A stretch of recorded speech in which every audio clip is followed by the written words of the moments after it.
Commissioner-elect Maps and Commissioner-elect Rubio joining us and participating at their will. Earlier this year, we acted quickly and I thought very effectively to stabilize and protect the city from financial impacts related to COVID. The approach held back the worst and has helped us to continue to provide vital services to our community throughout. As we head into our second budget process in this new reality, I'm guided by one fact and one value. It's now clear that the financial impacts of COVID will be multi-year, and we must make every decision with equitable recovery and long-term stability in mind. I've asked our bureaus to keep 4 key goals in mind as they prepare their initial budgets. Prioritize Portlanders most affected by the public health and economic crises, use their resources to stimulate growth and recovery, continue to work with each other and with partners outside the city to find partnerships and alignments that help us to do our work more efficiently, and to use data to avoid impacts to core services and priority community members. I'm grateful for the leadership and the ingenuity of our bureau directors. They've demonstrated that time and time again over the course of this past year. And I know that with these leaders at the table, our city is in good hands going forward. The challenges are daunting economically, but we're up to those challenges, and this really kicks off our process.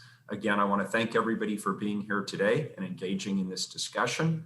And with that, I'll turn it over to Jessica. Good morning, Director Kennard. Good morning, Mayor and members of Council. Thank you for that introduction, Mayor. So the goal of today's conversation is to give you all some key contextual information and resources to set you up to successfully make informed decisions during the next several months of budget development. I'll be kicking things off today with an overview of the various steps in the budget process and with a brief high-level overview of recent budget figures for context. I'll then hand it over to Shannon Carney, Angela Butel, and Douglas Imaralu, who work on Citywide performance in my office. They'll walk through the performance resources that are available to assist you in your decision-making, provide an overview of our performance management framework and your role therein, and discuss other performance initiatives and opportunities. We will then discuss the Mayor's guidance. I will be walking through some of the details with you and will be available for questions. We are joined today by the Chief Administrative Officer, Tom Reinhardt, and members of his team to also talk about his approach to public safety budget guidance and the memo directing his team to work on collaborative public safety budgeting with public safety bureaus. Unfortunately, our city economist, Josh Harwood, is out sick, so he won't be able to join us with the forecast and economic information that I know you all have been eagerly and patiently waiting for. Josh and I have been in close conversation during the discussion of the Mayor's proposed budget guidance, and there's no reason to think at this point that his forecast will show a substantially different picture than what has been discussed with you all in previous conversations. The brief story is that as the pandemic continues, we continue to be confronted by significant financial uncertainty, which we must meet with flexibility as best we can. I assure you we will get you the December forecast information figures as soon as possible. We'll be covering a lot of topics today, so you're encouraged to jump in with questions and discussion throughout the presentation. However, we'll also reserve time at the end for questions and further discussion. I've also invited members of our Citywide Community Budget Advisory Board to attend today. I've let them know that it's optional, but I know that we've been joined at least by one member. I see Frida Christopher is here. So Frida, if you have questions as well, please feel free to jump in. Next slide, please, Douglas. So we'll begin with the budget overview and actually start with our budget process calendar. You can jump ahead, Douglas, a couple of slides. There we go. So here we are at the beginning of our fiscal year 21-22 budget process with the Mayor's guidance and soon to be released general fund forecast. Since several members of council will be going through this process for the first time, I'm going to briefly walk through each key step in the process. Next slide, please. So bureaus are currently in the process of developing their annual requested budgets in accordance with the Mayor's budget guidance, with advice from advisory committees and in alignment with their own strategic plans. In most years, commissioners in charge work closely with bureaus during their budget development to ensure alignment between commissioner in charge goals and their requested budget submission. Council transition years are always a little challenging as members have come on board just weeks before requested budgets are due. We meet this challenge with flexibility, knowing that more decision-making around Bureau budgets by commissioners in charge may need to occur later in the budget process than the requested budget phase. Commissioners in charge typically sign off on the Bureau requested budget submission with a signed cover letter. Bureaus typically take several months to develop their requested budget materials, and their submissions contain a wealth of important organizational and budgetary information, including organization-wide qualitative and quantitative information. Program offers for all Bureau programs are included in requested budget materials, a performance measure report, decision package report, which shows the marginal decisions that the Bureau is requesting be made. I am back, Douglas, still on Bureau requested budgets, which is back. There we go. Thank you. The 5-year financial plans, capital project information, and fee studies, if applicable to that Bureau. And then all Bureaus must complete a budget equity assessment tool that our office works in partnership with the Office of Equity and Human Rights to develop and provide trainings for Bureaus on. Now, next slide. Thank you. So once Bureaus turn over their requested budgets to the City Budget Office, we get to work analyzing and synthesizing the thousands of pages of information to be able to pull out and summarize key issues and decision points for Council. As part of this review, the City Budget Office provides balanced general fund recommendations, meaning we holistically evaluate all general fund proposed cuts and add requests and recommend actions for Council that do not overexpend the available resource as determined in the February forecast update. As part of this evaluation, we draw upon our core city values, city adopted goals and policies, the tenets of Mayor's proposed budget guidance, program effectiveness, legal mandates and liabilities, and comparative research, among other criteria. We summarize our findings and recommendations in a written review and provide oral briefings to the Mayor and members of Council. Next slide, please. Following the release of CBO analyses, we hold several hours of Council conversations known as budget work sessions to discuss and deliberate upon key issues and decision points as a group. Council is joined in these conversations by our 5 Council-appointed community budget advisors, the Director of the Office of Equity and Human Rights, the Chief Administrative Officer, the Budget Director and members of the City Budget Office, and Bureau leadership and subject matter experts on specific topics. This year, you may be happy to know that we have significantly reduced the number of hours of our work sessions from around 20 hours to around 12. And we'll be focusing more on specific issue areas of council interest rather than hearing from each Bureau individually. These conversations are meant to empower and inform your decision-making. So if you have specific issue areas, topics, or formats that you think will be useful to you, please do not hesitate to let our office know. Next slide, thanks. So after hearing from Bureau leadership, Council then hears testimony from the public. Our office typically facilitates 2 to 4 all Council budget outreach events. And individual Council members, however, may also conduct additional engagement and outreach during the budget process and all year round. Next slide, please. Typically in late April, the Mayor releases the proposed budget, which is the first iteration of what will eventually become the Council adopted budget. The Mayor's proposed budget must balance resources and expenditures and is the first time that the budget's released in a balanced form. Following the release of the budget, state statute dictates that we hold a hearing with the Mayor's message. And it's worth noting that the Mayor's proposed budget often coincides with the spring budget monitoring process, which allows for some interaction between the current year budget and next year's budget. Next slide. Following the release of the Mayor's proposed budget, Council holds a work session to discuss the proposed budget and issues for consideration for the approved budget. This year, the work session is scheduled for May 4th. Under Oregon budget law, Council convenes as the city's budget committee to offer amendments and approve the budget. This is scheduled to occur on May 13th. Next slide.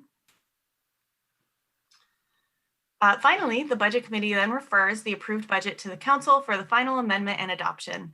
This year, budget adoption is scheduled for June 9th as the first reading. In a connected but separate actions, Council will separately hear and approve utility rates in Prosper Portland's budget. So that is a high-level summary of our process. It is long. There are many steps as mandated by state statute and Oregon budget law, but we will be here all along the way. If you have any questions, just feel free to reach out at any time. I'm now going to provide some context for the budget thinking and decision-making to come over the next several months by briefly reviewing some recent budget information across the city. The summary is meant to be very high level and will likely prompt some additional questions. I encourage you all to articulate particular areas of interest where you'd like to see additional analysis. We're happy to facilitate a deeper dive into areas of interest to help you in your decision making. All right, go ahead to the next slide, please. Thanks. So we are coming off an extraordinary expansionary period at the city. Across the city, we've experienced significant growth for the better part of the past decade. Looking at the past 5 years of adopted budgets and assuming the reductions included in the current year budget, the city's capital and operating expenditures have grown by over $800 million. That's a growth rate of around 39% over 5 years, averaging to around 6.9% annually. This is notable because it, again, includes data from this most recent budget, which remained relatively flat in comparison to prior years. Growth has been experienced across all bureaus and service areas, although, as you will see in the next slide, some service areas have experienced much greater rates of growth recently. This growth reflects both ongoing revenue and expenditure increases and large one-time revenue increases for defined projects. And while our program expenditures have grown, so have our contingency and reserve accounts. Although this past year we did see a dip in our overall contingency balances, on net, our contingency and reserve balances have increased over the past 5 years by about 12%. Next slide, thank you. So this slide shows the adopted budget values over the past 5 years with the 5-year combined growth rate articulated to the right. As you can see, all service areas have experienced growth, but transportation and community development bureaus have grown at the most significant rate over the past 5 years, both approaching 70%. While we tend to focus on public safety bureaus as they are primary recipients of general fund allocation, you can see that when considering citywide resource allocation, those bureaus have experienced fairly modest growth. And I am not closely monitoring the participant list. So if, Mayor, if you see anybody with a hand raised or if folks have questions, please just jump in. Yeah, I'm looking at the participant list. So if anybody wants to chime in, just raise your hand and I'll call on you. Great.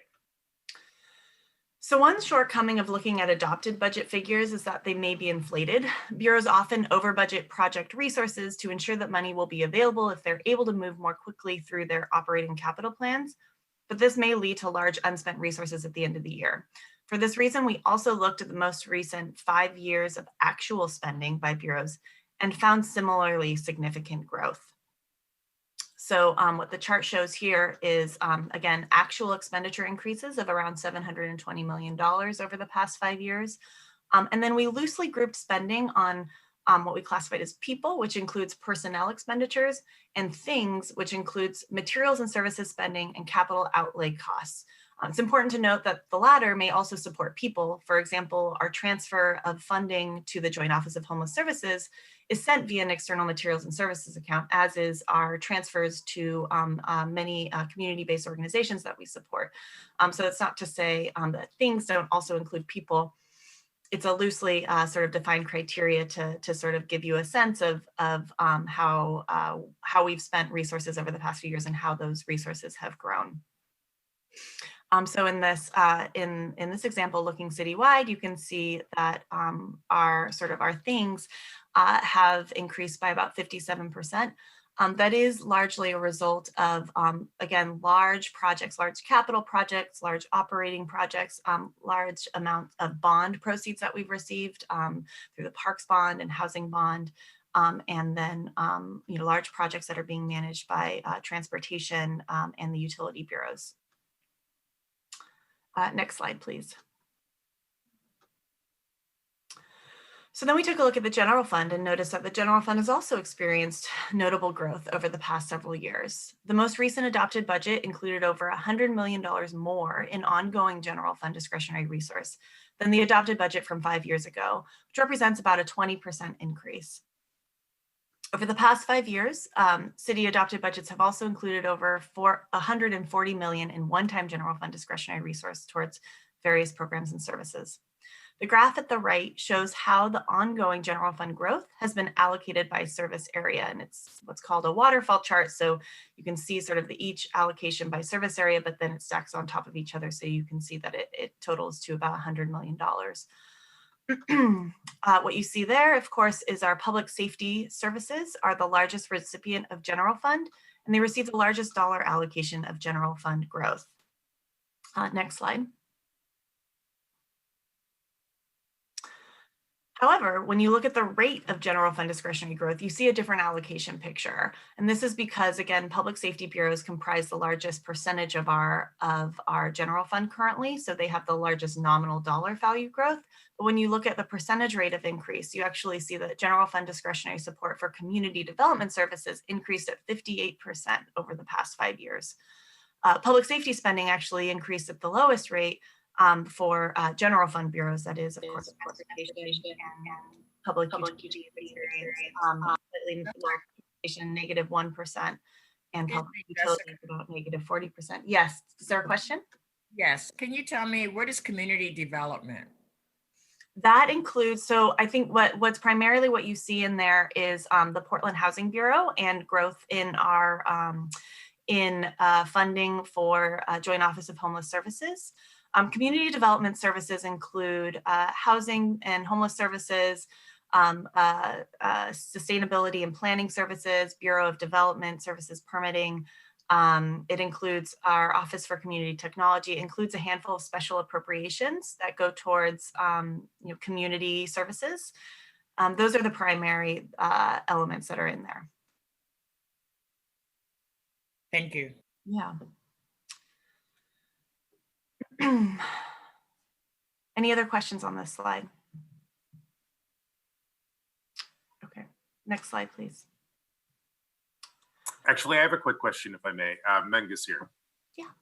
Can you put the reduction in public utilities into some quick context for me? Sure, yeah, and I'd actually go back to, Douglas, you might go back one more slide. Public utilities are the primarily Bureau of Environmental Services and the Portland Water Bureau.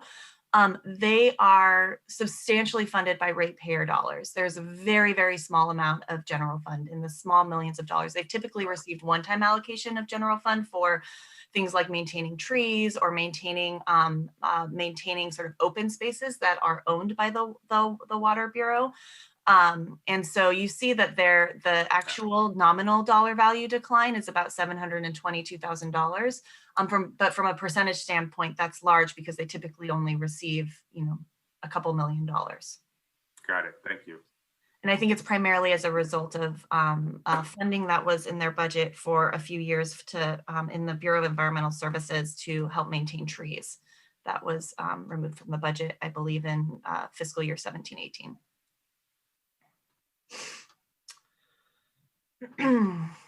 All right, so I believe we're on the actual 5-year expenditure growth. Thank you, Douglas. So we looked at actual expenditures as well to sort of check our calculations and sort of make sure that the adopted budget figures were accurate. And again, saw that there indeed through actual expenditures is similar significant growth in spending. This is looking at Fund 100 expenditures, which is kind of an apples to oranges. It's not exactly the same as looking at discretionary resources. The way our system works, we can't see discretionary resources attached to expenditures. We see them on the revenue side, so it's sort of a proxy, but it's a decent proxy, and so it shows sort of the similar picture. And what you see here is that not only has general fund expenditures also increased by a notable amount over the past 5 years, but what's interesting is that this differs a little bit from the citywide picture when you look again at the people and things description. So general fund tends to more heavily support personnel expenditures than our citywide expenditures. But you do see again that in the past 5 years, we have increased our spending more on sort of the things, which again includes external materials and services, which can support people just outside of the city. Next slide, please. So there's a lot more that can be dug into and understood from these high-level charts. I wanted to give some sense of context. It's always tricky to provide a really brief overview of the city's budget because, as you all know, it's very large. There's a lot that you can go into. There's a lot that can be inferred from different numbers and depending on how you show them. The point of showing this today is to illustrate the pattern of growth that we've enjoyed in recent years and to provide a quick look at how that growth has been experienced across the city.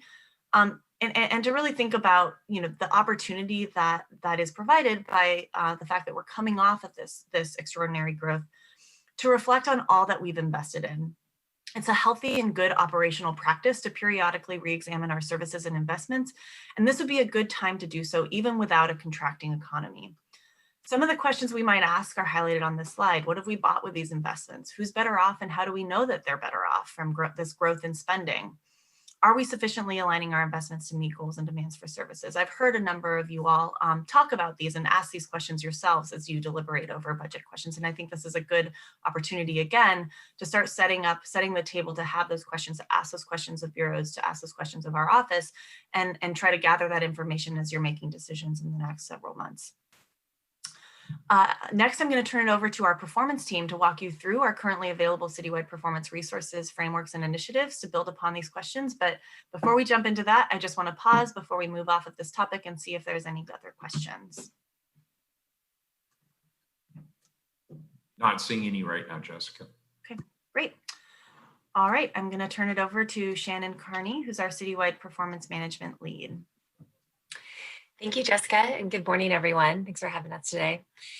So I'll just start off by saying that, so I'm going to take the first part of this presentation, where we'll be a little bit more nuts and bolts and provide you with some information on where to actually find performance resources over the course of the budget process, and then hand it off to my colleagues to talk about the conceptual framework around performance management that we use in the city, as well as the connection to other citywide initiatives.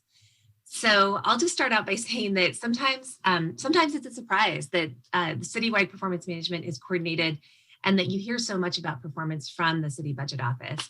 And I'll just say, make no mistake, we at CBO are still very big fans of financial data. But the thing is that we also recognize the need to bring in information on the results of our programs and services. And we know that it can be tempting to only look at how much money is being spent over the course of the budget process, but that would be a mistake. And part of the reason that it would be a mistake is that CBO and bureaus work really diligently to provide you all with relevant information about the public value that's actually being produced by these numbers, by these dollar figures, as well as the level of service that's being planned for the coming year. And you can go to the next slide. That's fine. So these three goals really guide our performance work for the city. And in many ways, council can contribute to these goals as well. These are goals that we talk about a lot with our bureau staff that we coordinate with. The first is definitely supporting program effectiveness. And council can contribute to this by consulting performance data in budget decisions, but also when you're thinking about policy decisions or evaluating policies that are already enacted. Certainly, council can contribute to fostering performance culture. I think one way would be by citing performance results in your communications, both outward communications, as well as to staff in your own bureaus. And then, of course, championing increased transparency by setting priorities for the year and then periodically reviewing the results of the programs that fall within those goal or priority areas. So on the next slide, I just want to note here what the citywide performance team does to support these goals. And this is how we coordinate. This is the work that we do to coordinate and promote these things. And the first and probably the most relevant to this discussion is we do coordinate reporting across all city bureaus. It's a lot of information. I hesitate to say how many measures we have available, but just to give you a sense, it's almost 600 different measures. And those represent data that the bureaus are collecting and tracking sometimes over many years. And we also have over 100 of our key performance measures, which are more enterprise level, and those are ones that we refer to quite a bit over the budget process. We provide a lot of training on how to develop measures, on how to track measures, and that's so that bureau staff can feel comfortable with continuously improving the measures that they track over time. They're not stuck with measures that they've had for years that maybe aren't as relevant to the programs they provide today. We coordinate a group of performance champions. So this is a group that's available to both bureau and council staff, I'll note. And the performance advisory committee, really their role is to advise the city budget office on our performance strategy. But they also meet and share ideas about how to do performance work better. And we coordinate partnerships, both externally and within the city. And Angela and Douglas will talk a little bit more in detail about those things. So on the next slide, I have a little bit of a snapshot on just, oh, and sorry. And all of that is to turn data into information for decision making. So on the next slide, just want to give a snapshot of how all the different ways that you can get access to that great performance data. And this is over the course of the budget process. These are the key resources that are available to you, and they have performance data housed in them in different ways. I'll talk about each of these in a little bit more detail, and we'll cover them in the order that you'll see them as they come up in the budget process. So on the next slide, so this slide really the first kind of big installment, if you will, of performance data that you'll see is performance information that's coming from bureaus. So this is the in-depth performance information that comes from the requested submission budget documents. That includes bureau program offers and the bureau-wide budget equity tool. And I call those out because that's really where you're going to see a lot of in-depth performance narrative. A lot of times when we talk about performance data and performance measures, it can be a little bit frustrating because it's hard to know, why you're seeing the trends that you're seeing, or, how the Bureau is responding to maybe big external factors like we've seen this past year. And these documents really dig into that. They're going to provide that additional information for context. I think they're really important when you're considering either major or minor program expansions or cuts. And I'll also note here, last but not least, there's also an easy to read at a glance report that contains all of each bureau's performance measures in one single report that's part of that submission as well. Can I get a leg up on that? So the second installment is really the city budget office review. So this is going to be something that comes out, as Jessica noted, this is going to be early March. And this is where you're getting kind of the other lens, right? So CBO really strives to provide in-depth performance analysis, both on key issues, but also when it comes to providing recommendations on any specific decision packages. We'll bring performance information into that as well. We love our visualizations. And so I have that's an example from our joint office review from last year. And so we really try to bring that into all of our budget discussions. I'll note here that we have historically produced a pretty big document called the Prior Year Performance Report. And that might be something to check back into, especially last year's executive summary. Because a lot of those issues are still relevant and would be, worth reviewing for this year as well. This coming year, we'll be incorporating that level of performance analysis into our reviews themselves. So that's where you'll see the CBO performance analysis this year. So next slide. Shannon, can we go back to the last slide? Oh, sure. Yeah, please do. I had a question on the requested budget for 2021.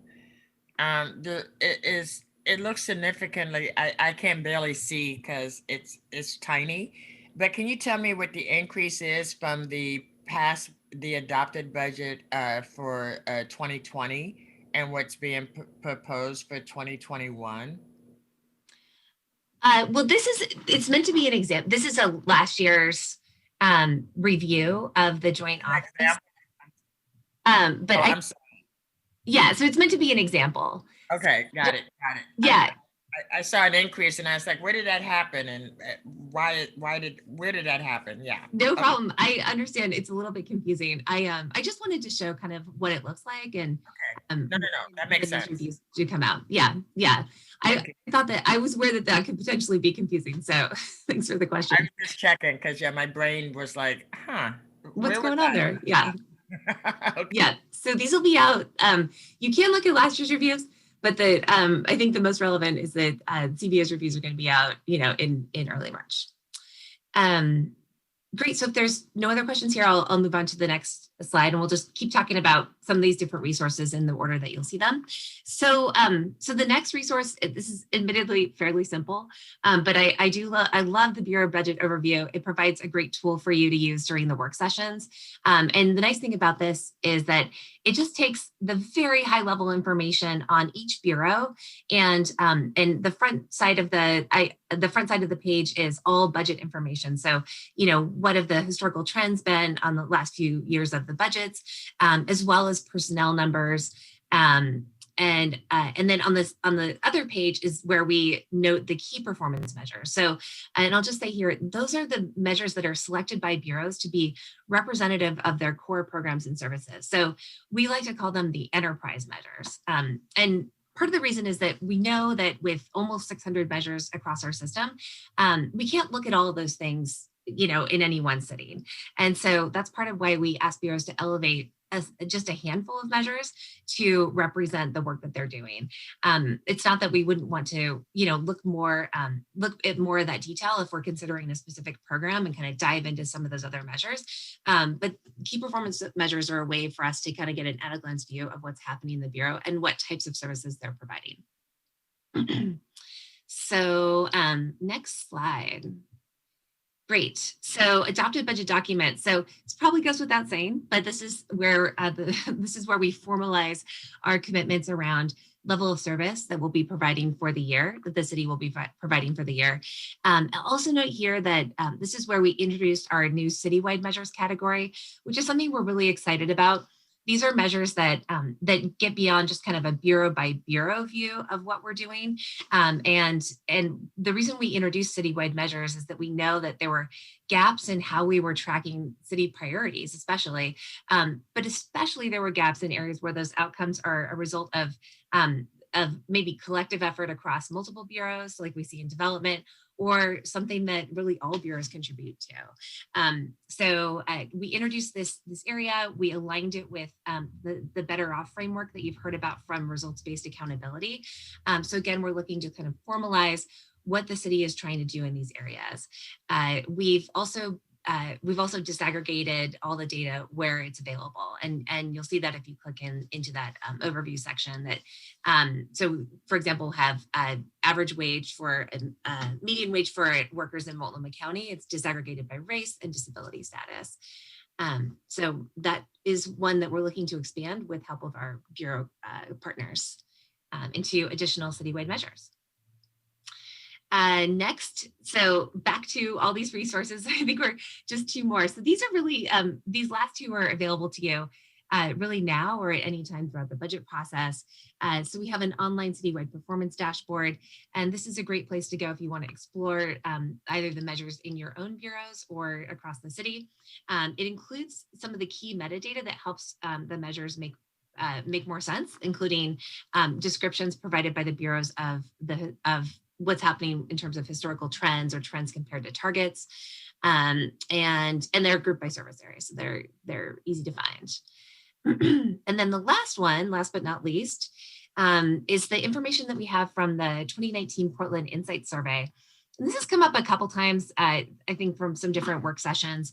But this was a survey that was done on behalf of the city, by the city, led by the City Budget Office, but it was really a very collaborative effort with a number of other bureaus. And this is sort of our effort to improve upon and get more information than the fairly successful and long-running historical survey that was conducted by the Auditor's Office for many years, and then has more recently been discontinued. So we set out to gain perception of city services, budget priorities, really in a host of different areas and across city services. And we were able to get responses from so many Portlanders that we were able to really dial in those responses and understand differences between demographic groups and how things were different across different geographies in Portland at a much more detailed level than we've been able to do in the past. So this is interesting information because I think prior to doing the survey, we didn't have as robust of sort of data, if you will, of quantitative data on community perceptions, and having that really pairs nicely with all of the quantitative data that we have on the programs that we're providing. So we're hopeful that even under budget constraints, this survey could find a way to continue in the future, as this is just a snapshot in time. Great.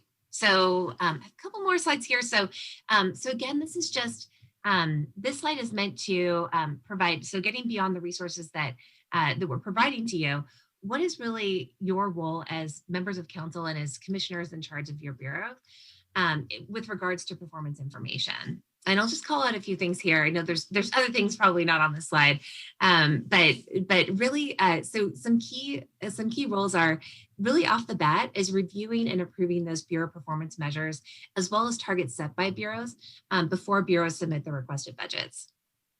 And that's an opportunity that you'll have, in January. The second piece there is of course reviewing those requested budget submissions. As I noted, there's a lot of in-depth information coming from bureaus themselves. It's available even before the CBO reviews come out. And then there's a whole host of body of work happening, over the course of the budget process as things move on into the council deliberations and different stages of the budget. So I have some of those things up at the top. But really, bringing in some of that different information into your deliberations.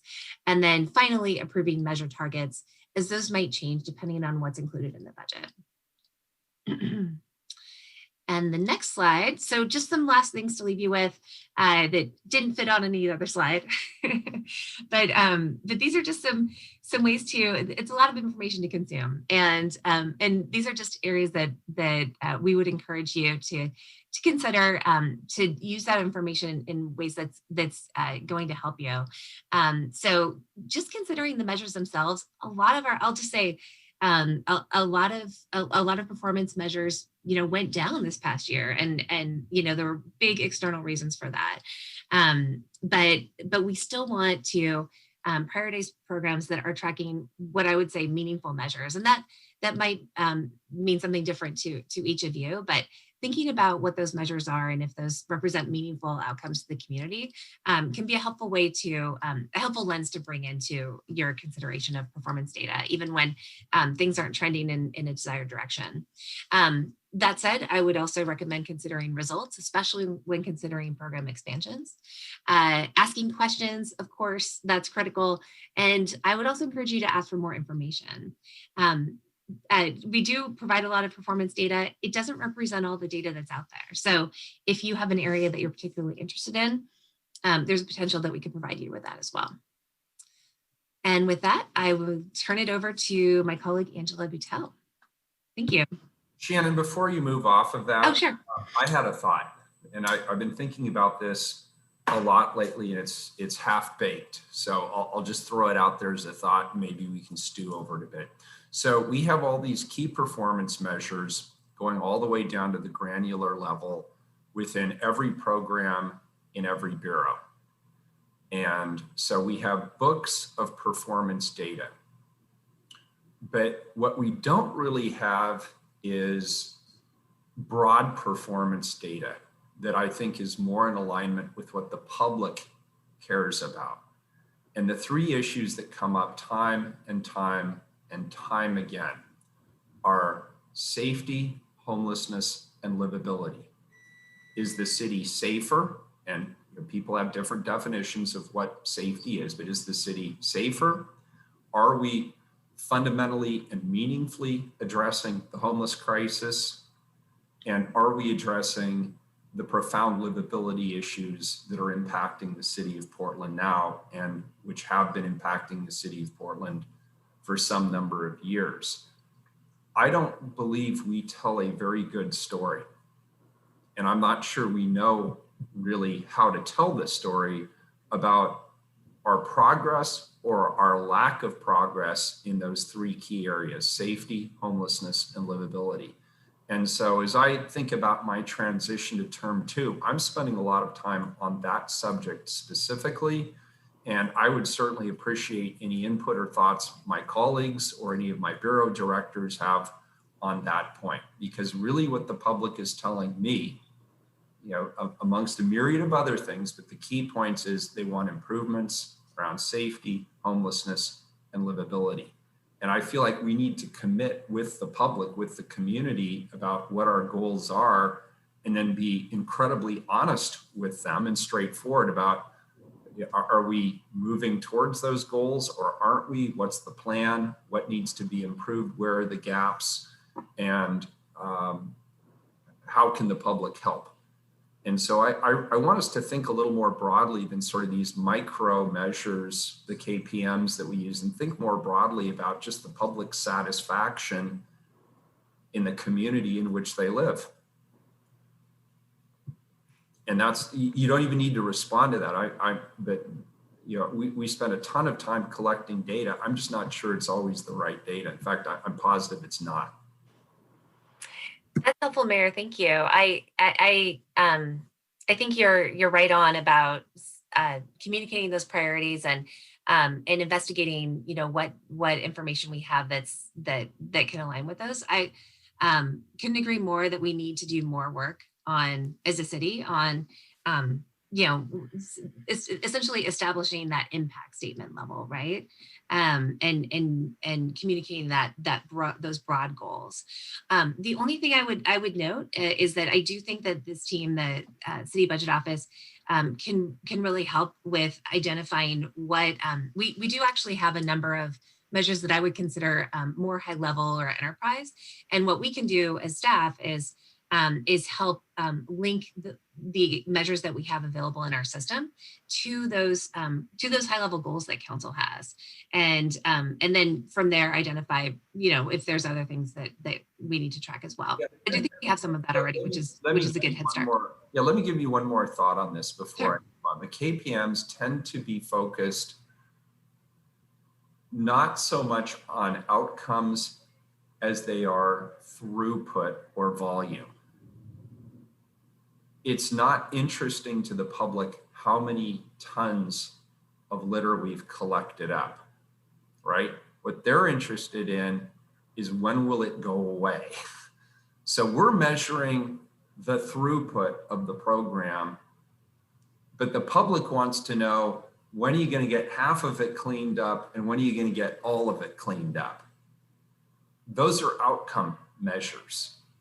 And so I really hope that as we look at all of our performance measures, we don't think just about how many people are served, you know, like McDonald's. We think about what are the actual goals, the outcomes we're trying to achieve. And if the outcome is no litter anywhere in our public right-of-ways, then where are we in terms of achieving that goal? That's the more important goal than how many pounds of litter we've collected. That doesn't mean anything to anybody if they still walk down the street and they see litter all over the place. That's just my thought. So I hope we move more and are relentless in working with the bureaus to really ensure that all of those measures are truly outcome-based measures, and that the outcome objectives that are stated in the program offers are meaningful outcomes. Fantastic. Yes, thank you. Can I jump in here for a minute? Hey, Shannon Menges here. Good to see you today. Building on the mayor's question, how do we get from where we are now in terms of tracking what we do to the mayor's vision of articulating what some of our goals are and saying we're halfway to this goal, 3/4 of the way to the goal?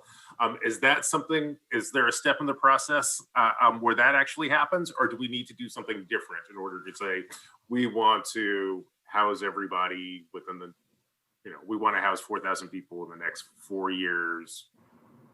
How is the how is the vision that the mayor's put forward different from what we're doing now, or is it just somewhere in the flow chart and I haven't gotten it there? I would say that the key difference is that that I think that we have not spent enough time identifying what those goals are as a city in each year. So I think that that's something I'm taking from from this conversation, that there's maybe a more of an interest in doing that this coming year, and establishing, what those 3 priorities are, and then being able to, as staff, again, we can help align what performance data and goes along with those things. And I think that's where bureaus is as sort of the, each of the bureaus that contribute really meaningfully to those priority areas can help establish kind of the goalposts of Okay. what's realistic this year versus, maybe over the long term. Okay. Commissioner Hardesty has a question. Thank you, Mayor, and thank you, Commissioner-elect Mingus, for your question. My question really goes back to Jessica. About a year ago, your office conducted a community survey, and I'm trying to figure out how our performance measures connect with the community survey component, right? Because what I hear the mayor saying is, we have these internal goals that should align with what we're asking the community on the back end, right? Did we do what it was you thought we were going to do? And so is there a plan to continue that survey as kind of the vehicle to help us determine whether or not we're having an impact on public perception, right? Because we can continue to work as hard as we want to, but if the public doesn't believe what we're doing is making a difference. Yeah, excellent question. And I was thinking about that same point, Commissioner, as the mayor was talking, because what that survey gives us is actually some of those outcome measures, right? It talks about the perception of not just Portlanders, but Portlanders from different communities and different neighborhoods. And so that it's key information to help us really understand how we're doing by the measure of a lot of different community members. And so, our office received one-time funding to conduct that survey in 2019. We were set to ask for ongoing funding last year when, of course, the crisis hit. It is my top priority to try to figure out how to continue that work. We have budget challenges. We're part of the constraint exercise as many other bureaus are. So I'm working to try to figure it out, see if I can partner with some other bureaus, but I truly hope to be able to continue that work. I hope you're able to do that too, because I think it's so easy to get drawn into the day-to-day at City Hall that we don't normally have an opportunity to kind of step back and see how the public is perceiving the work that we're actually involved and engaged in. So I certainly support us having a mechanism like that community survey, which I think it would be bad for us to lose the momentum in having that information on an annual basis to inform the work that we do. If I could suggest this to my colleagues, I would be interested in moving to a retreat or some kind of a convening for all of us where we could actually agree on some of these top priorities and potentially put together some top level objectives, some goals. And that's certainly something I intend to do for my administration during this transition period. But I think it would also be helpful if collectively we could agree on some broad priorities and potentially some objectives. So maybe we could consider having a retreat and working on that as we move forward into the new year. I support that, Mayor. I think that's an excellent idea. I don't think we've ever done that, at least as far back as I know. Good. Well, then let's work to make that happen. I'll second that too. I think that's a very good idea, Mayor. Thank you so much. Thanks, Commissioner-elect. Well, I feel like I need to say something. Yes, I agree as well. I think you all recall my remarks in the fall bump. I was suggesting it then, so I'm still in. Thanks, Dan. Appreciate it. Don't let the peer pressure get to you. No, it's more about building some momentum. I think the public would. Yeah, no, it's great. Yeah. I think that'd be a really useful exercise. I appreciate it. Thanks, colleagues. Great. I'm sorry. Yeah, I have a question or comment. I really am glad to hear that suggestion and fully support it. My question is about I know that some of the bureaus or even divisions within bureaus have their own goals. We see a lot about reducing traffic deaths, for example, as a public safety issue. I hear the publication of the data, but I don't see any connection with the budget. And so I guess in response to the mayor's question. The public, hears that data, in news broadcasts and whatever, but there's no, I'm not seeing any connection. If there is, and I'm new to this process, so I may have missed it. I would suggest that there may be existing measures that we'd want to tap into to not create something new. I heard a staff person say, we need to think about this in the coming year. I think we need to think about this in the coming months, because if we don't go into the next budget year with some really clear outcomes, I think we're not listening to the input from the community. And I know clearly the testimony that I heard in our last session around the budget, indicated a lot of high feelings, and about the police bureau and outcomes there, and if you pay any attention to next door, people in our neighborhoods are saying, where are the police? Because they're not in our neighborhood. People are coming into my neighborhood, jacking up cars and taking out the catalytic converters in broad daylight, and you can't get a call back from the police. Those are the kinds of outcomes that I think we really need to figure out how to create a dashboard. What is, how are we doing it? Responding to public safety concerns in our own neighborhoods. How are we doing on traffic deaths? How are we doing? Because we just need to be able to be much clearer about what we want. I think we're clear on what we don't want, and trying to solve that. But just my vote of support for getting clear on these issues. Thank you. Thank you, Terry. I will add that. Tom Reinhardt, who's on the call, put something in chat. He's also been investigating this idea of sort of citywide summary and citywide dashboard, as has our office. We've actually had a number of conversations with different bureau directors around this idea. So we're happy to get together offline and come up with, help schedule a retreat for you all. I think, to Terry's point, I think it would be timely to have that conversation as soon as possible, as we head into the next budget development process. Tom, I'm not sure if you have anything you'd like to add to that conversation. I think it's a fantastic conversation. I look forward to helping with the retreat. Great.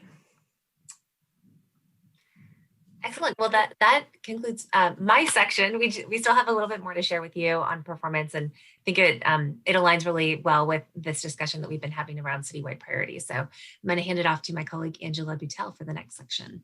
Thank you. Thanks, Shannon. And yes, thank you all for those questions and that discussion. I think it transitions really seamlessly into the next section that I was going to share. So I will try not to repeat any of the conversation that we've just had, but that really connects in closely to what we were going to share next, which is to kind of build on the detailed information that Shannon shared about where performance resources are available to you throughout the budget process, to talk some about work that our citywide performance team has been doing over the last year or so to refine our kind of conceptual framework for performance management, and how that connects to citywide priorities, just as we have been discussing right before this. So our ultimate goal is that performance management will be one tool that bureaus and you as council can use to make progress on the most important issues in our community, and to continue better aligning the data that we have to those priorities and communicating that in a clear and useful way.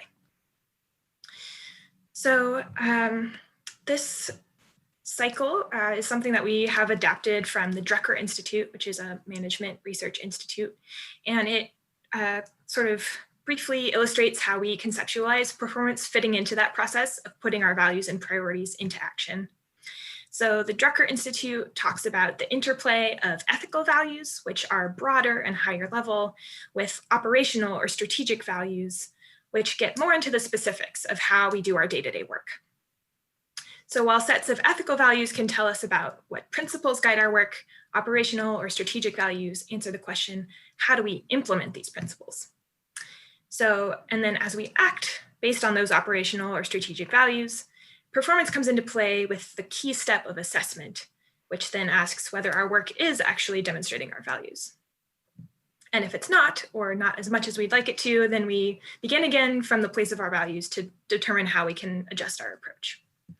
So over the next several slides, I'll touch in a bit more detail on where we as the Citywide Performance Program are looking to understand these sets of values at the city and how we've structured the performance system to try to assess our progress towards citywide priorities at different levels. So you'll see these sort of call outs of where we're headed for each of these pieces of the cycle. So to begin with, at the level of ethical values, of course, the City of Portland core values, which were adopted by Council earlier this year, has been a really helpful guidepost for our performance management work and for, I think, a lot of work across the city.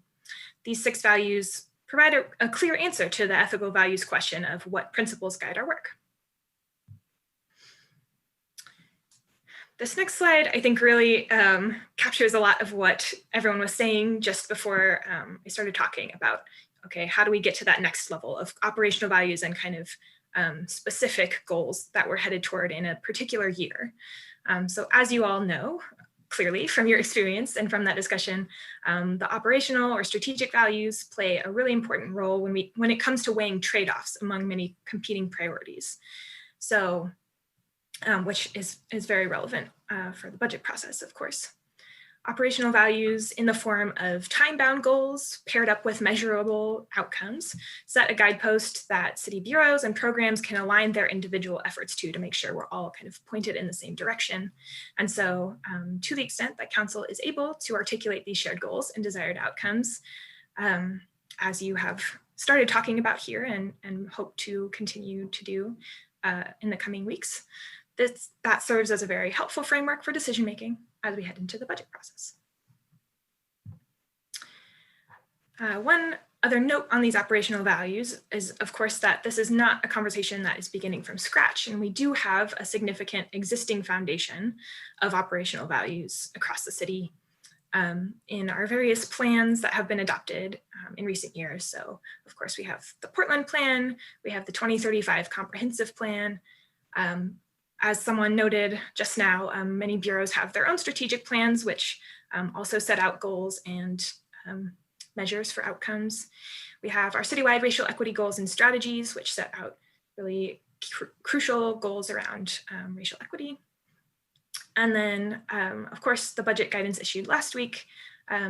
In that, Mayor Wheeler has asked bureaus to prioritize serving Portlanders most affected by the public health and economic crises, to minimize impacts to core services, and to expand cross-sector and cross-jurisdictional partnerships. So all of these things give direction around how bureaus will implement the city's ethical values in the budget process. And any additional, I think, prioritization amongst council can make that even clearer and a clearer guidepost as we work through the budget process. So to close this section, I'll revisit that third segment of the cycle around assessment and where performance measures fit in. As the citywide performance team, as I mentioned, we're always working to improve on our framework to make sure it's as useful as possible. So this visual illustrates the different types of measures we track across the city, moving from the broadest level at the top to the most detailed at the bottom. And citywide key performance measures, which Shannon mentioned, are a relatively new category of performance measures. So we're still working on adding to that set of measures, but those are intended to track the city's long-term population level goals. And those are the things that are articulated in plans like the Portland Plan, or I think those outcomes of significant community interest that the mayor was talking about. And then at the bureau level, as Shannon mentioned, bureaus have key performance measures as the bureau's sort of enterprise top level measures. and then additional program level measures that get into more detail. So Douglas, if you want to click forward a couple of times, just shared a few examples of measures here to illustrate how they work together. So a citywide key performance measure would be the average wage for workers in Multnomah County, and that disaggregated by demographic group. So that gives a community-wide sense of one piece of the economic prosperity puzzle. But then we get to the level of bureau work and how that contributes to that citywide outcome. A key performance measure at Prosper Portland is the number of jobs created across the agency. So that's sort of a key measure of core service delivery. But then to get more into detail, there's a measure of workforce development and participants advancing in employment. So that measure is not a key performance measure, but it's a more detailed piece of how Prosper Portland tracks their work around workforce development. That's just an example of how the different levels of measures work together. And finally, as we've been working on our performance framework over the past couple of years, CBO has also been in conversation with the Office of Equity and Human Rights to make sure that our framework is aligned with the results-based accountability for racial equity framework, so that those efforts are working in tandem and not in different directions. I know many of you are familiar with the results-based accountability approach.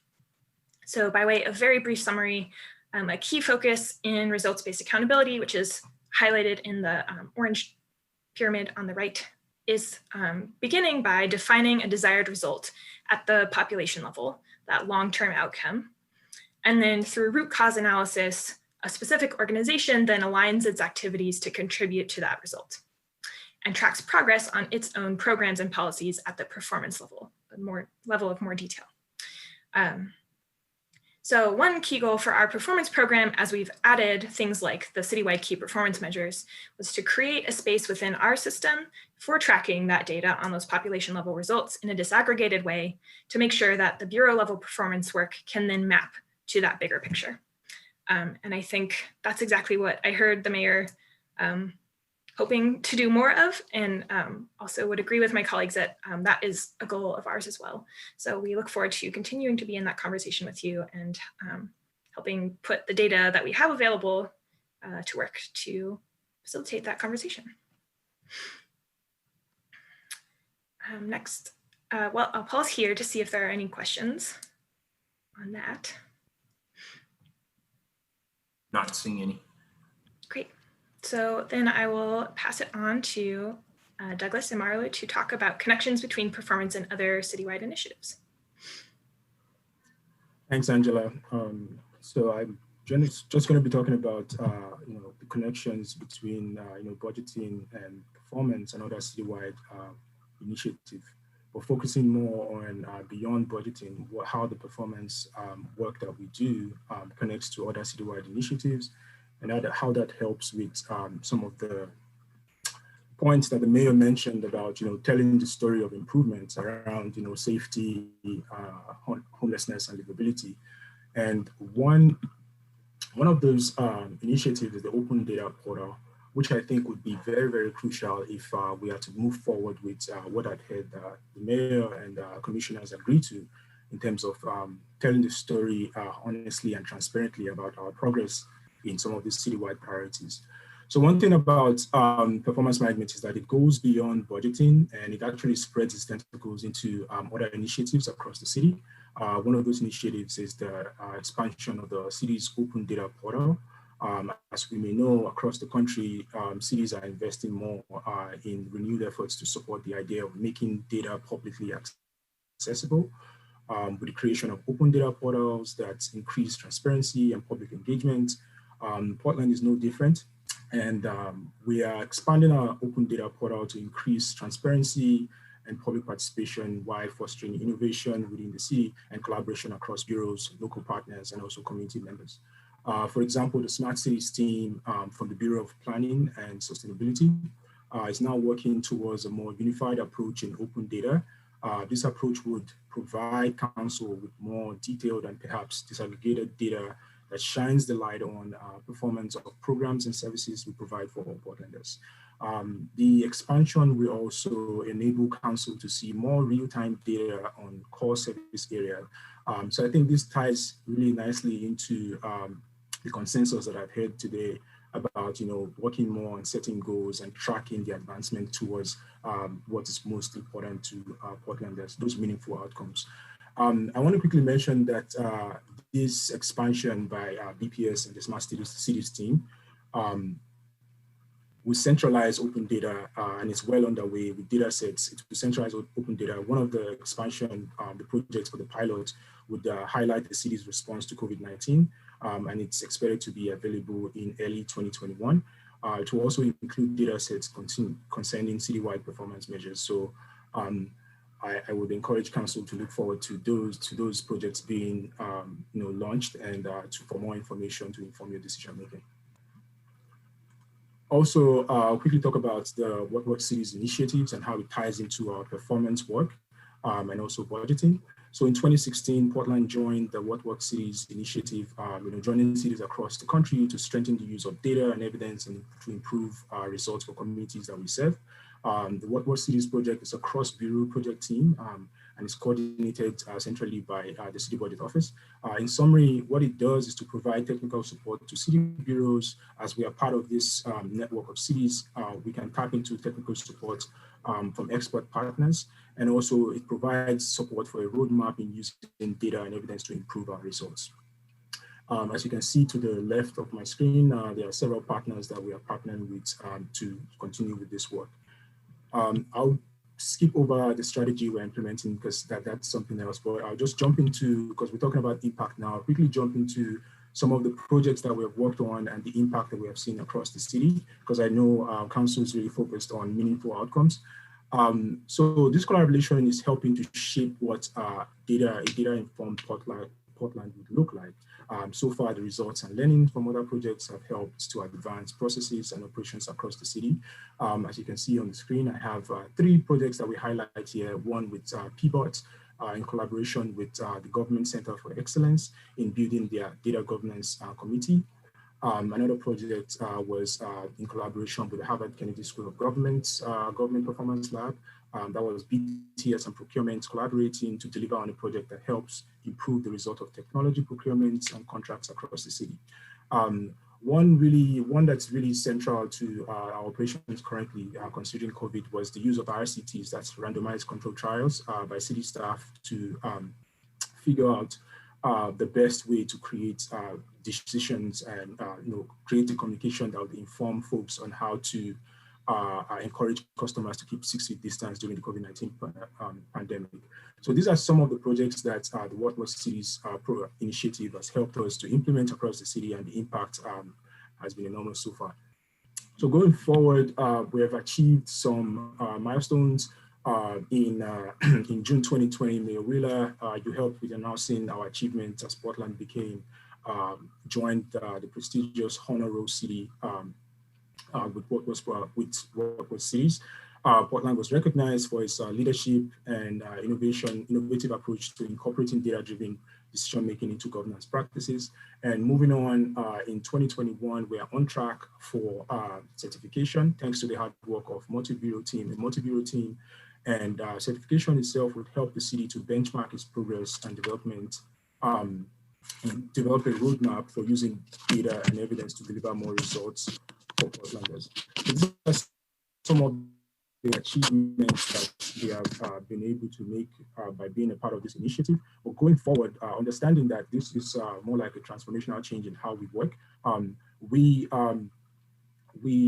take very seriously the opportunity to communicate these efforts that we're making across city and to get the buy-in across all city staff. So what we have done as CBO is to try to capture some of the learnings and results from the What Works Cities projects into a monthly newsletter and circulate it citywide. So far, engagement has been pretty decent, and we'd love more support from council and participation as well. As you can see, one of the things that we did was to capture some of those learnings and results on video format and circulate it across the city. I know in our last communication with the mayor, you wanted to know more about how we track the engagement. And I would say again that the engagement has been pretty decent, and would love more support from council members. Mayor, I'm extending this to you. If you'd like to be a part of this, I'd like to interview you and talk about some of the great work that you're doing. I'll stop here now and hand it over back to the budget director. If there are any questions, I'm happy to answer. Douglas, I have a question. This is Commissioner Hardesty.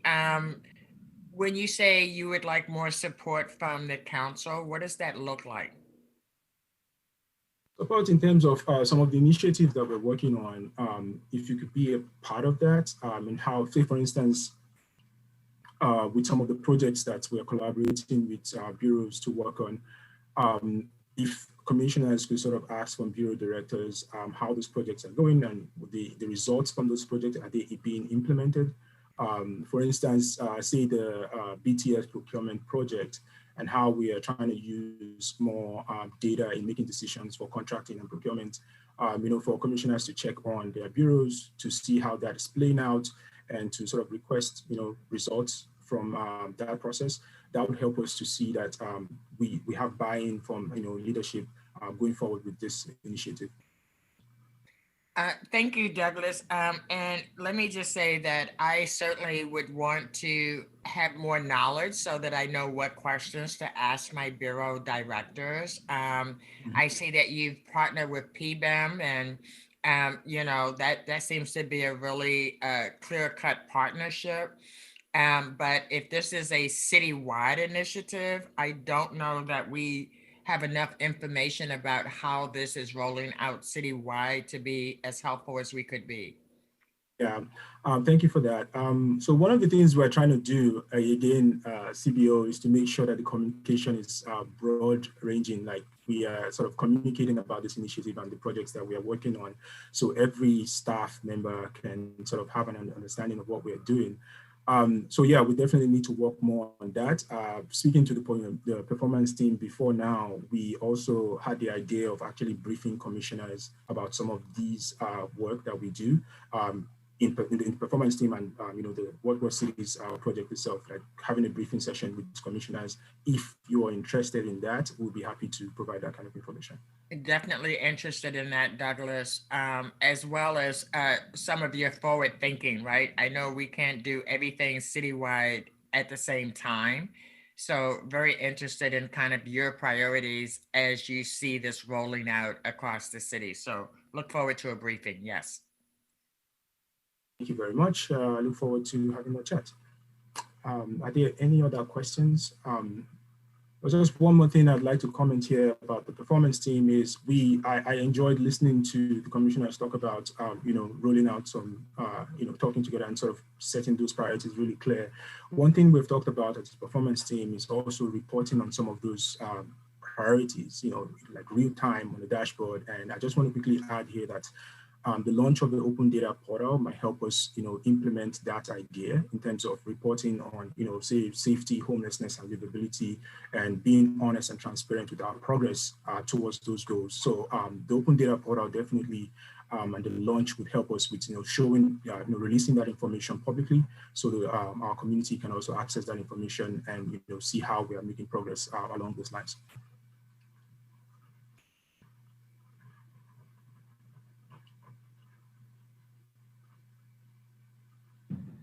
And if there are no other questions, I'll hand it off now to Jessica. Thank you, Douglas. Appreciate it.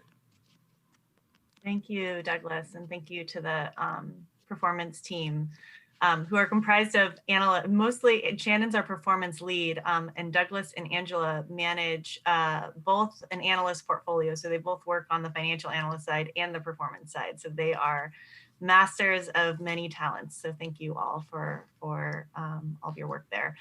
So it might feel a little bit jarring, but we're going to dive back into some details. It wouldn't be a proper budget kickoff if we didn't spend some time talking about the nitty-gritty details of the mayor's budget guidance and what's being asked of bureaus as they develop their requested budgets over the next few months, or I guess now it's probably about 2 months. So we're going to take a couple moments just to walk through and make sure folks understand what is in the mayor's guidance and what peers are being asked to do. Before we jump in, go ahead and go to the next slide, please. I wanted to just take a moment. This is a very busy slide. This is a 10-year history of budget guidance, as well as the December forecast, which is on the top line. There's not a perfect correlation between the guidance and the December forecast, but there is some level of connection. Douglas, if you want to click one more time, I've circled a couple of years. The last time we had a sort of significant deficit in the December forecast, you can see, was in 12-13 and 13-14. And at that time, we asked, the then mayor asked for 4%, 6%, and 8% cuts and 10% cuts. And so what you're seeing ahead of you is not out of line with what has been asked for in the past. And in fact, you'll see in other years, we have asked for 5% reductions, even when having relatively modest reductions or flat revenues. And part of that is because there's also a need, of course, to reconsider our allocations on an annual basis, be thinking about our priorities as a council and as a city, and then also to allow for reinvestment and options for council to reinvest where their priorities lie. Next slide, please.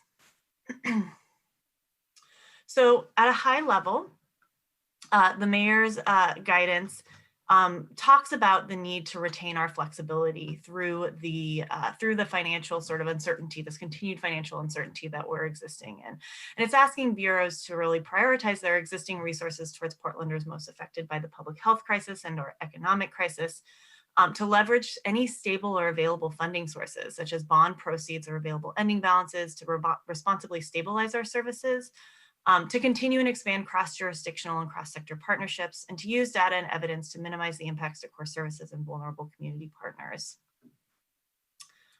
Next slide. Next slide, please, Douglas.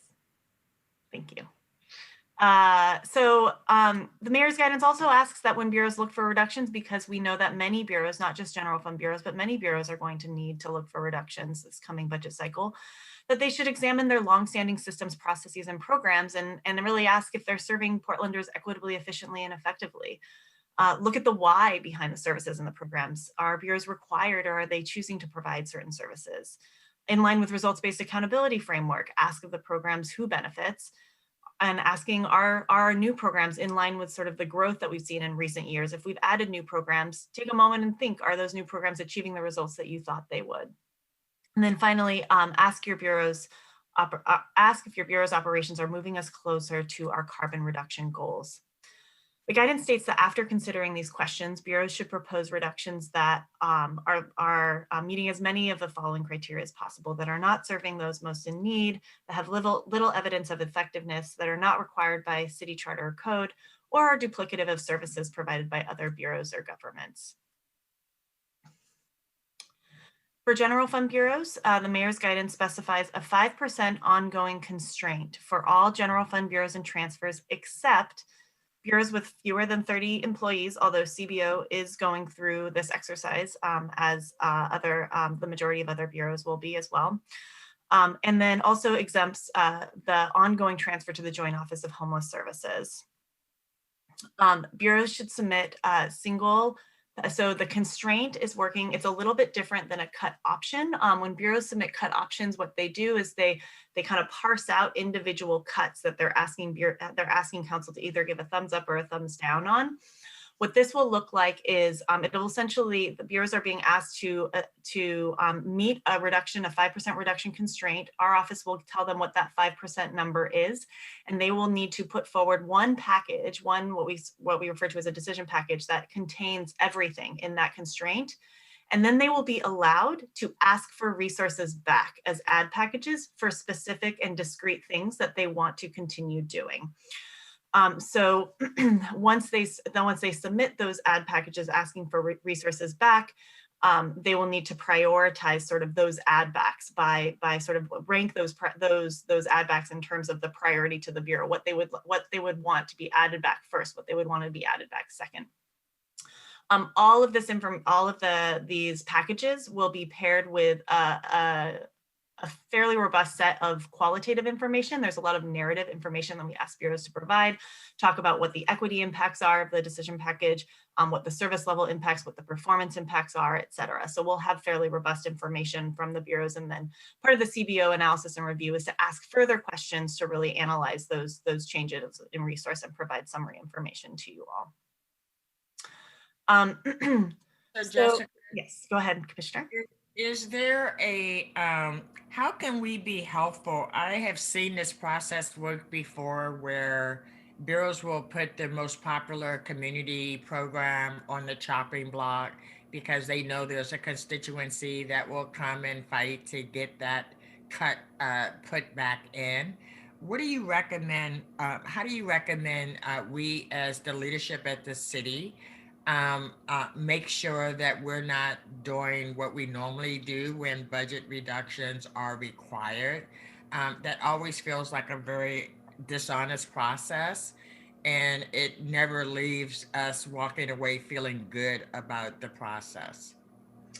Yeah, so I would say that the commissioner in charge of a bureau is ultimately the person who signs off on a bureau's requested budget. So if a bureau is putting forward something that you don't think is a good idea, or you know that the community is not going to be supportive of, I would encourage you to work with the bureaus to try to help them find another option to put forward. I mean, it's going to be a really challenging exercise. There are no easy cuts. There's always that there will be service level impacts that will need to be incurred. So it's not to say it's going to be easy, but I think the involvement of the commissioner in charge fairly early in what the bureau is thinking of putting forward is helpful in making sure that we don't end up with a situation where we have a lot of ads on the table that council really has no intention of, or I'm sorry, any ads or reductions on the table that council has no intention of moving forward. Thank you. I think that's really good advice, especially for my newest colleagues, because the pressure that they will experience in January is going to be very prevalent. And so I think that's really good advice for us to take to heart. Thank you.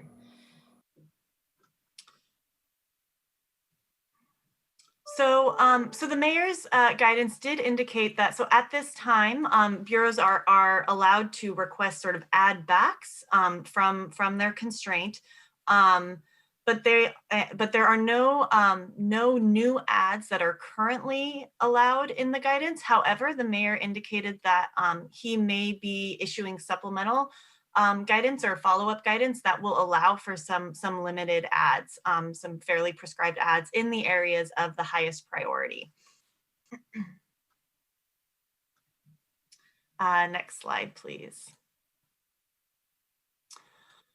So the mayor's guidance also issues specific guidance to our ratepayer bureaus, which are bureaus that collect fees for their services. And specifically, this is targeted at the Bureau of Environmental Services, the Water Bureau, and then also our internal service bureaus within the Office of Management and Finance that provide services for rates to other bureaus. And what that guidance dictates is that those bureaus should remain within the rate increases that they presented a year ago during the development of their 2021 budget, that they should not increase their rates. Even if they're experiencing revenue challenges, they need to do their best to try to figure out how to manage within their prescribed rates so that they're not passing along further increased costs to their customers. There's also additional guidance that focuses on affordability, specifically for the Portland Water Bureau and the Bureau of Environmental Services. And then the Office of Management and Finance's internal service fund bureaus are also asked to support bureau requests to reduce services and costs where possible. Finally, there's a focus on collaboration that's highlighted in the mayor's guidance. Specifically, there's guidance that was directed to public safety bureaus and to the chief administrative officer. So Tom is here with us today to talk a little bit more about that. And then additionally, all bureaus are encouraged to collaborate.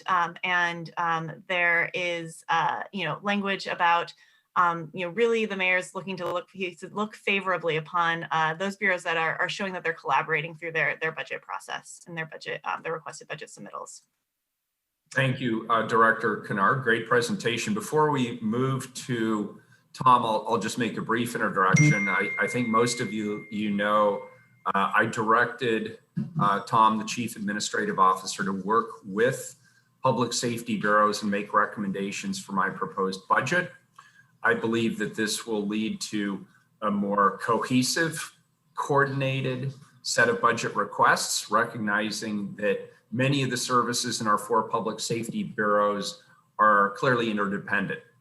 Tom's team is going to take an enterprise-wide approach to one of what I believe is one of the biggest challenges that we face as a city, and hopefully provide us a model for a more strategic and connected budgeting process for other bureaus to use in the future. And I know that there are already other bureaus looking at this potential model.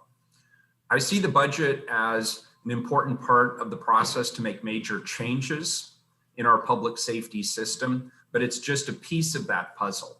Making the changes we need that are being demanded of all of us will require sustained effort working with community stakeholders, regional partners, the bureaus, and all of us on the City Council.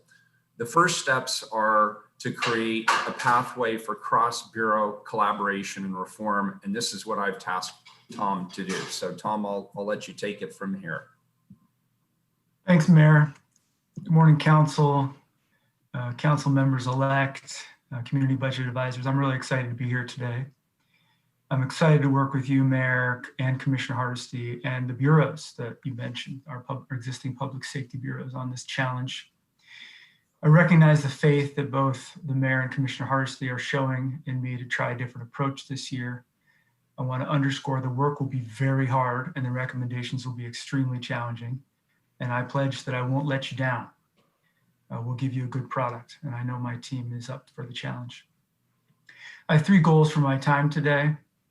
First and foremost, I will explain how I view the budget direction from the Mayor so that the entire Council and as well as the new members joining us in January understand how I'm going to approach this.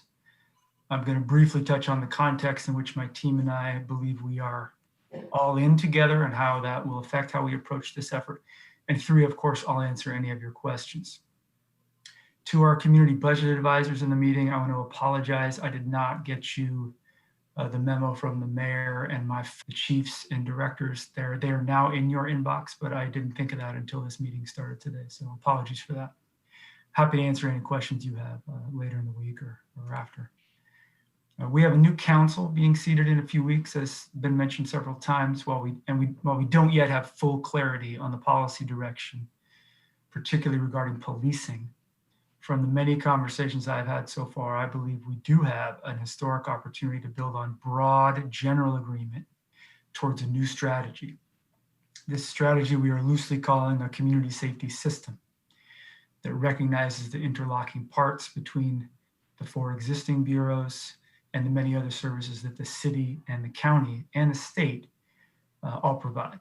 I'm encouraged by the commitment to a council retreat that was mentioned today to come to a set of priorities, and I look forward to being involved in that so that I understand more about what we want to do together in 2021. Thanks to Ruth Levine for helping me with the slides today and for all the good work that she's done to help put this together. Next slide, Ruth. Sorry, I'm not able to share.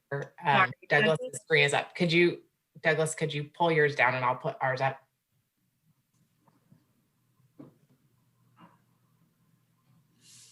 Thanks.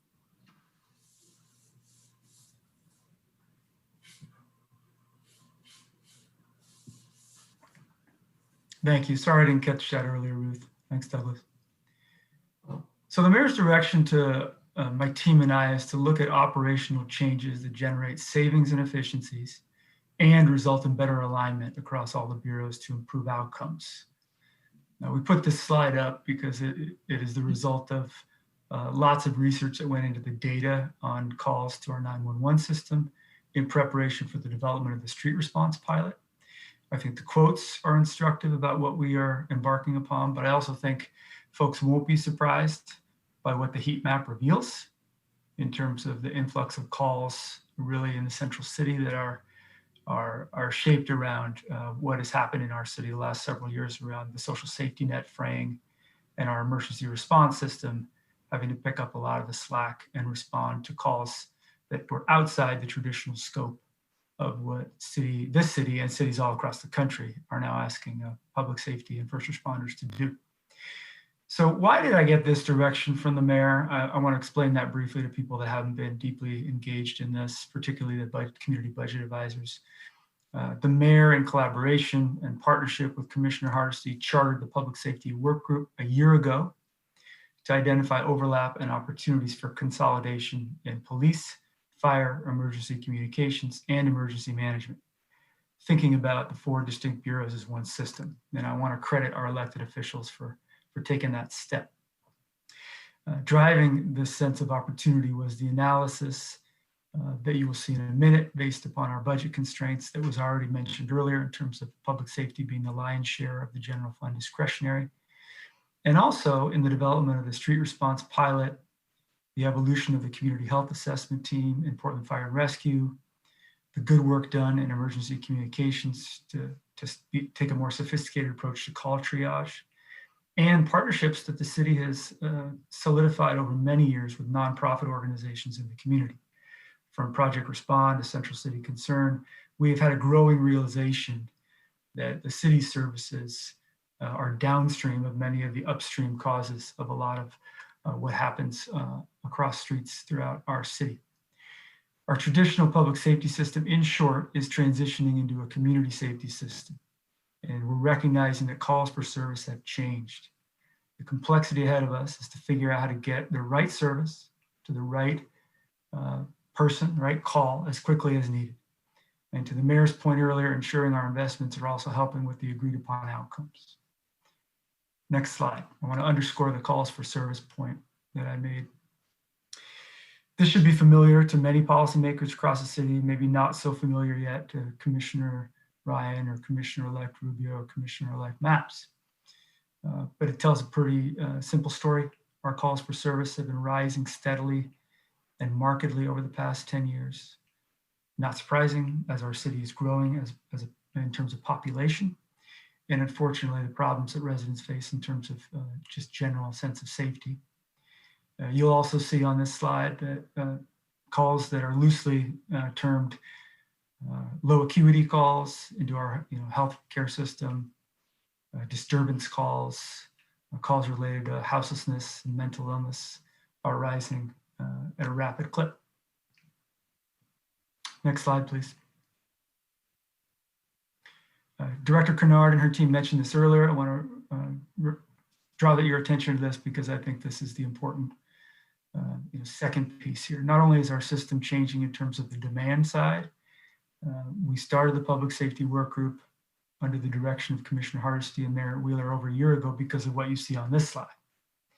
The share of discretionary general fund committed to our public safety services has been growing. Some of those reasons are beyond our control, PERS and healthcare costs, namely.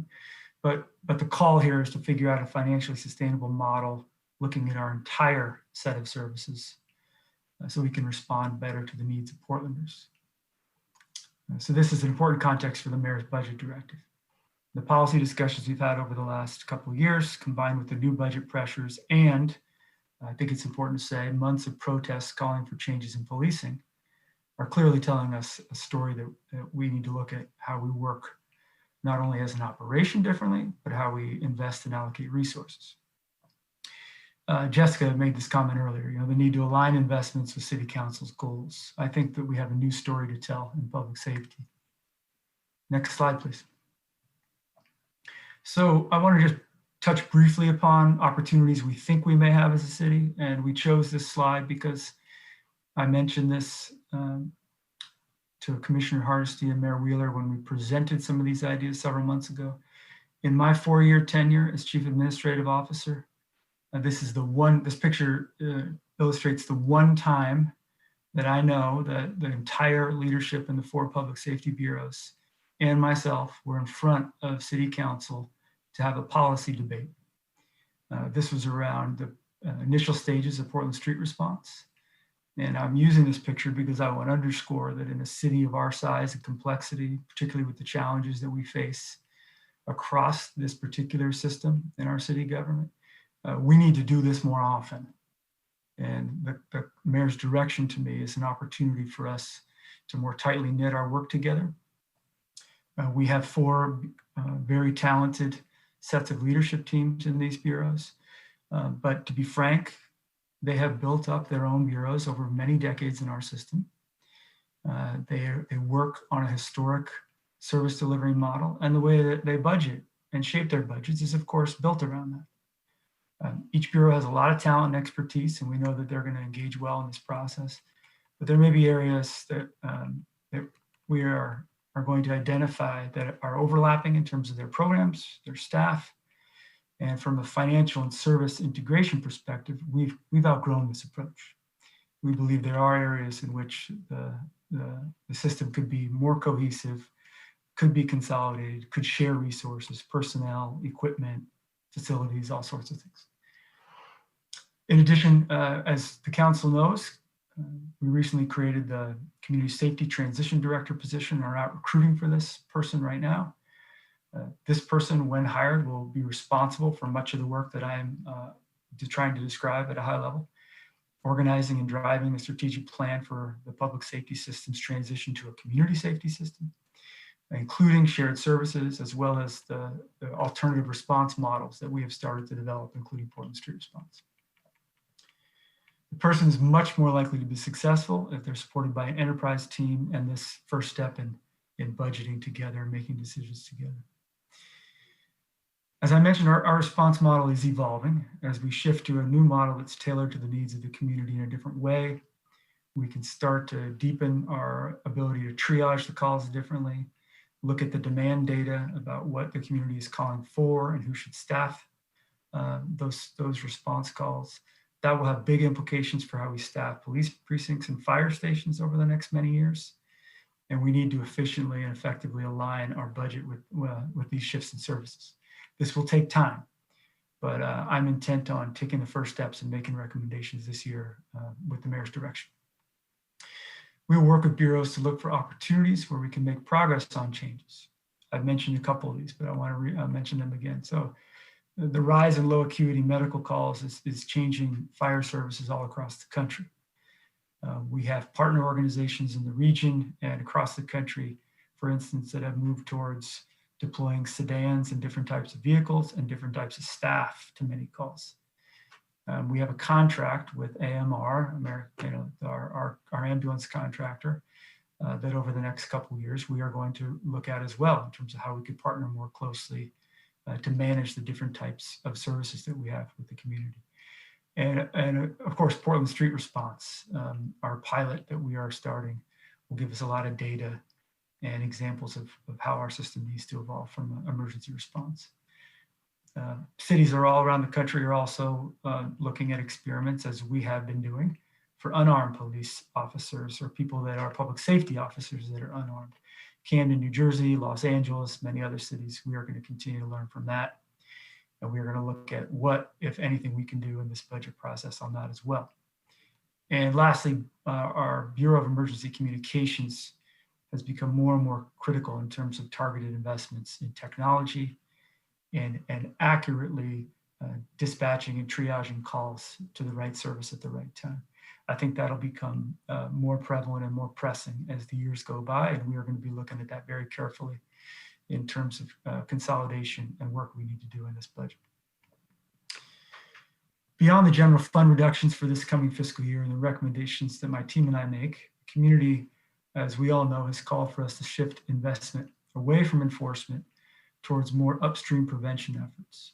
This is a long-term strategy, but I very much wanted to mention it because we will be thinking as well about how we can begin to set up the structure to do that with a council recommendation and community engagement.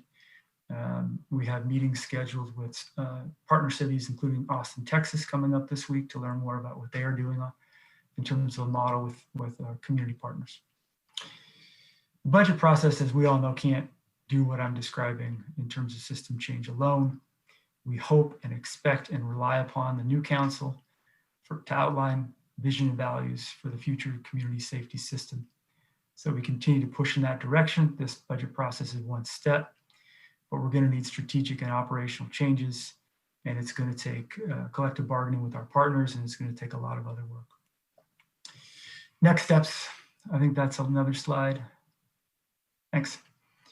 So I just want to be clear, over the next several months, we will update Mayor Wheeler and Commissioner Hardesty weekly on our efforts. We'll update all council at my monthly check-in meetings individually with each of you and more regularly at your request. Again, this will not be easy. The trade-offs will be difficult. And lastly, on the mayor's direction, the recruitment of a community safety director, like I mentioned earlier, has begun. And we will continue to update people on that, but that is a decision for Mayor Wheeler and Commissioner Hardesty to make when we have a candidate pool. I think that is it. Tom, if I could jump in here. First of all, Yes. I was remiss in my opening remarks to fully acknowledge Commissioner Hardesty. And so thank you for correcting that oversight. Commissioner Hardesty and I are teaming up on this because collectively the two of us are responsible for all 4 of the public safety bureaus. And it doesn't take too much of an imagination to start to expand this into other bureaus, into other models. And particularly for Commissioners-elect Rubio and Maps, I want to point out that as we shift bureaus around, it could be the case that one or more of you will also find yourself participating in this process. So I hope you've taken good notes. But I believe this kind of cross-bureau collaboration and working across different council offices is critically important in order for us to address the budget challenges we have ahead. And as Tom indicated, with the Portland Street response and some of the work we're doing with the Portland Public Safety Support Specialists, the unarmed officers, and other opportunities we have around strategic alliances, this could not only save us money, but the good news is it's going to help us deliver services in a much more effective way to the public. And ultimately, that's what this is all about. So Tom, thank you for your leadership on this and continuing to bird dog it for us. And we'll keep pushing forward aggressively. And I want to make sure that if commissioners are not directly part of this, please feel free to jump in and support us, work with us, help us, comment, and think about how your own bureaus could potentially benefit from a process like this. Thank you. You bet. I'm happy to take any questions. Thank you, Tom. Thank you, Mayor. I just want to say, Tom, I'm really looking forward to the work you're going to do as we prepare for this budget. Over the last year, just having the public safety work group working cooperatively around looking at administrative functions, I have found extremely valuable. And I know that without your leadership, we would not be ready to do that this budget cycle. And so I want to really appreciate the intentionality that you're using to implement the mayor's budget guidance. And thanks, Commissioner. And just let me know where I can help you remove the barriers to the work that you need to do. I can imagine that you won't be popular with any of the public safety bureaus as we go through this process. He never was. That's right. That's well, he's becoming less so as this process moves forward, but it is vital. And you reminded us that picture that you showed was the first time in the city of Portland's history that we had bureaus jointly present a budget presentation to the council. And the last thing I want to mention is you mentioned kind of in passing the AMR contract, the ambulance contract. I continue to be very concerned that the city of Portland has no role in negotiating that contract, yet we are actually providing assistance to a private company on a regular basis with fire and rescue personnel. So as this process moves forward, I want to make sure that we bring the county folks in that we need to bring in to make sure when that contract is up for renewal again, that it's radically different than what we have today. Yeah, Commissioner, two quick things. One, all joking aside, the public safety leadership has been excellent so far in this process, and I want to commend them. It's going to be hard, and I understand the jokes that I won't be popular, but I just want to recognize that those folks all understand some of the shifts going on, as difficult as it is, and their priority is to preserve their core services, and that tension will exist.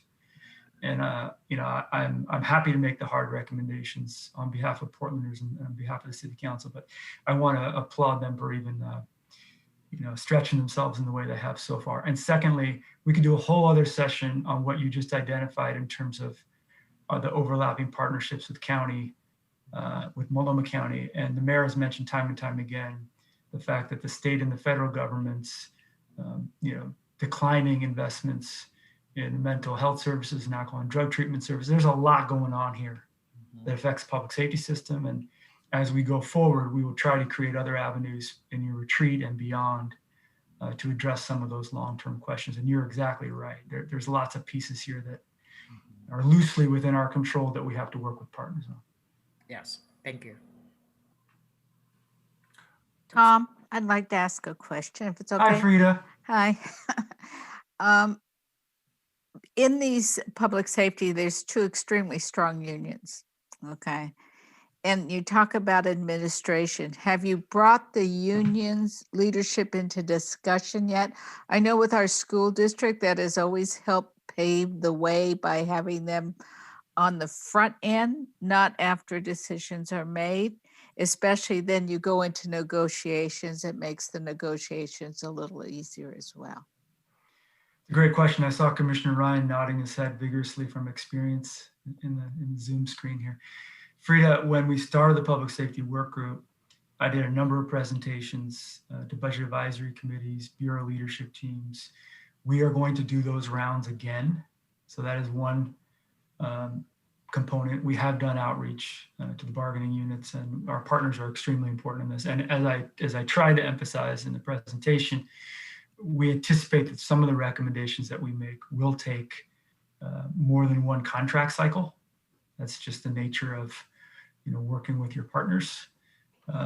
And I also want to say that our Bureau of Human Resources and our City Attorney's Office have kept people apprised. But we do believe that we need to do more outreach as the ideas and the proposals get more clarity. And we are intent on doing that. As we know from the last over a year of the street response pilot construction, it's taken a lot of work with the partners, and we anticipate that some of the recommendations will need that as well. Thank you. I just know with our school district, it has helped as we made changes, especially at our high school.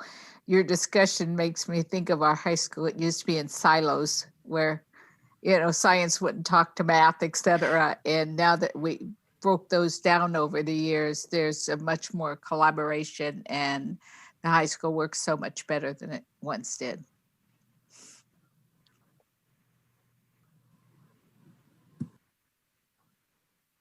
I saw Commissioner Maps raise his hand. Yeah. Okay. Tom, thanks for the update on the exciting work you're doing over at with the public safety work group. Just in terms of process, I'm curious about where you guys are in process. So for example, I think in late January, our bureaus will present their draft budgets. To what degree will the public safety budgets that we see in late January reflect the progress that you've made so far, or are you guys, Yeah, so I'll give you a really brief summation. I sent a follow-up memo that I'm sure Katie has, and it's a deluge of things you probably haven't gotten to yet, and I understand. The bureaus are going to submit their budgets along the normal process. Yeah. We are going to be engaged with them to try to see where some common opportunities are, to identify what recommendations I make to the mayor. Yep. We'll be talking directly and forthrightly with Commissioner Hardesty and her team as well. So what we've got is kind of an experimental dance here, right? The mayor will then consider between the January deadline that we have and March, what, if any, of the opportunities and recommendations he wants to incorporate. And there'll be, I'm sure, a series of intense discussions of trade-offs there, and what, none of it's, like I keep saying, none of it's going to be easy. And for as many people as are complaining about various components of our public safety system, and Terry mentioned a couple of them, there are others that want change faster, and we all want, a significant amount of change. So I think that's agreed upon, at least internally at the city. So again, we're not disrupting the regular process. We're adding the layer of analysis from an enterprise level so that, the fire chief still has fire chief's operation that she needs to preserve. There's a whole other layer that needs to be analyzed, and we're gonna attempt to do that work. Okay, got it. Thank you.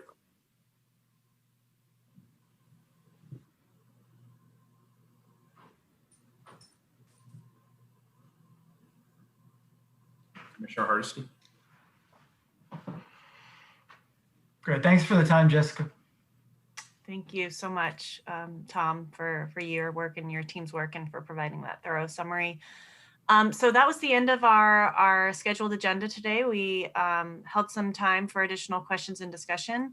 If there are any other items that council would like to discuss or any other tasks that they would like to direct, either for my staff or for us to work with bureaus on, I've got on our list of items, talking about a budget retreat, get a budget retreat on the books, with Tom's guidance and leadership, as well as other bureau directors.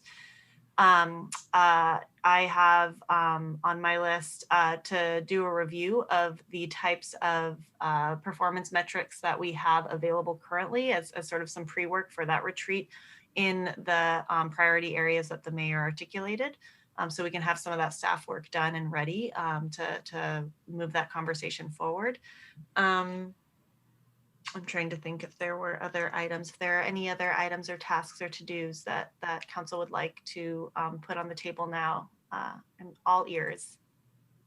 So if I may, I just want to add that I miss greatly having Josh here to give us the economic forecast data.